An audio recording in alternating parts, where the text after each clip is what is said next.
5 seconds.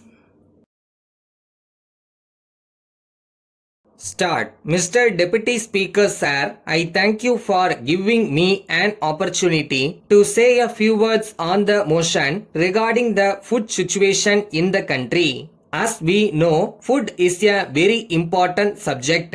Unless we pay necessary attention to this problem, in spite of the progress that we may make in other fields, it will take many years for us to tackle the food problems effectively. I am sorry to say that at the beginning, our government paid more attention to industrial development.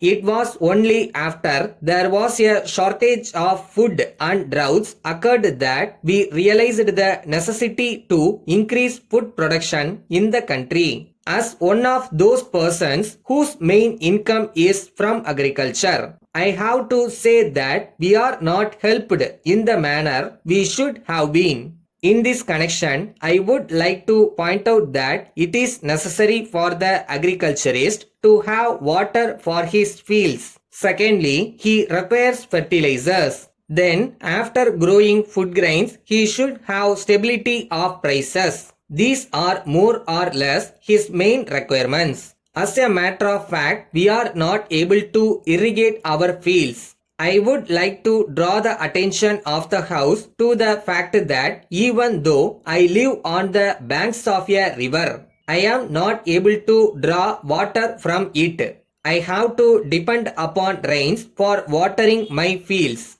As long as this situation continues, I do not think that we shall be able to solve the problems for a long time to come, unless and until we gear up our irrigation projects to fulfill the promises that we have made to the agriculturist.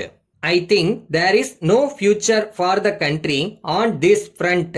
I may bring to the notice of the House that as it is today, the agriculturists in my state grow more of cash crops. This is the state of affairs in one of our progressive states. Many other states want to increase the production of food grains, but for lack of water, they are not able to do so. We must realize that water is a must for every field, and unless that is attended to, any amount of appeals here or outside will not work. The second necessity of an agriculturist is fertilizer. So far as this concerned, I have to point out that it is met only in a small way. There are only a very few fertilizer factories in the country and they have just begun to operate.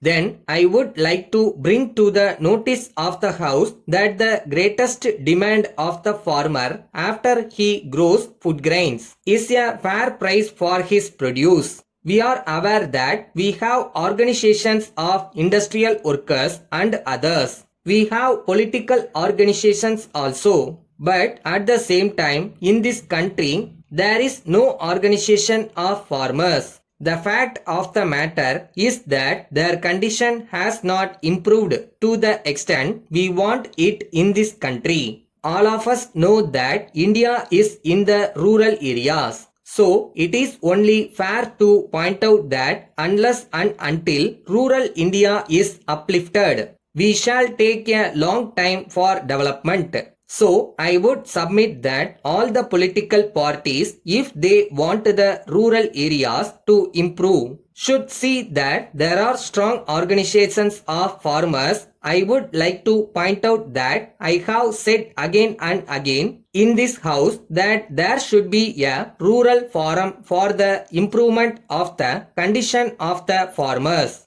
Letter from Thiru S. Raghavan, Secretary to Government, Public Works Department, Chennai, to the Chief Engineer, Public Works Department, Chennai. Sir, I wish to draw your kind attention to your letter of the 20th ultimo. I am to state that the intention of the government is that the stipulation that the husband and wife, whether in government service or not, should be allowed to be posted at the same place is only an idea which has to be observed as far as possible. However, if in any particular case this cannot be observed for sound administrative reasons, that just cannot be helped in the interest of efficiency.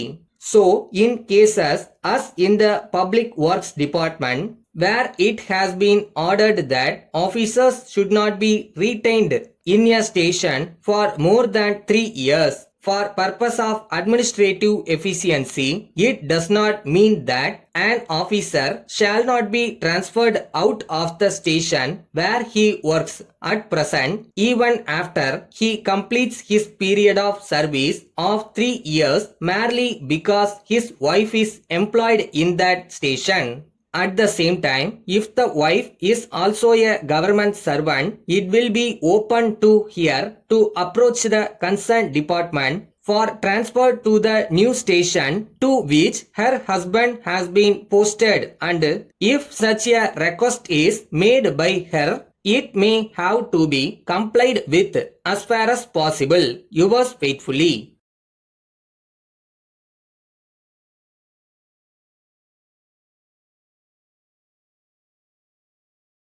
வரும், நம்மளுக்கு ஒரு காலம் வரும். விட்டுறாத, முதல்ல முயற்சி பண்ண, முடிவு என்ன வந்தாலும் பார்த்துக்கலாம்.